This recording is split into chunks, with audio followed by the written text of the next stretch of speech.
Nakakahiya siya. Bakit magsabi siya ng ganyan? Ang una, siya po ay ang MMDA na chairman.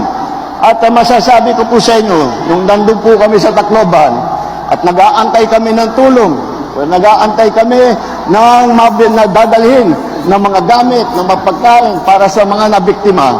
Ang una pong dumating sa Tacloban na may dalang heavy equipment para ayusin yung mga, para i-clear yung mga kalsada, para hanapin yung mga buhay pa na nalibing ay si Senator Tolentino po. Siya ang unang nakarating sa Tacloban.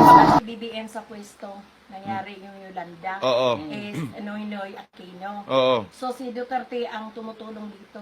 Tinuloy. Kasi, opo, siya ang tumulong talaga. So si BBM wala pang naitulong Walang ngayon? natulong yun po. Kasi wala pa siya sa posisyon eh. Hindi, 2 taon na kasi nakalipas. Sabi niya kasi, 2 years ago pa lang daw na umpisan ang pagtulong. Meron ba siyang nautulong talaga? Hindi. Wala sir. Kasi 10 years na ang Yolanda eh. Mm. Paano siya makatulong? Ano po masasabi ninyo, ma'am, doon sa sinabi niya na wala daw nagawa o proyekto si former President Rodrigo Duterte dito sa Tacloban?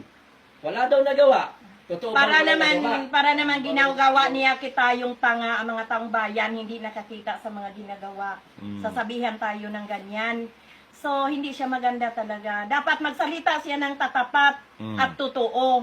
Kasi, hindi man pwede sasabihin niya yon kasi alam na mga tao kung anong ginagawa ni Duterte. Oh, syempre, babalik sa kanya. Nakakahiya siya. Bakit magsabi siya ng ganyan? Daghang salamat kayo kay Mayor Duterte. Kay noong November 8, 2013, si Mayor Duterte, isa siya na nauna na pumunta sa Tacloban at nagtabak sa atin. Yun ang malasakit.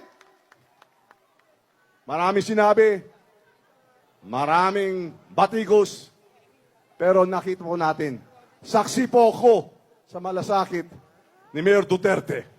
Kaya po, hindi ko talaga matatanggihan o kailangan talaga tumanaw ako ng ulutang na loob sa lahat ng mga Bisaya. Kaya sinama niya lahat, di Davao, Mindanao, at dinagsan kami ng mga relief goods, medisina, at lahat ng volunteer. Kaya palakpakan mo natin si Mayor Duterte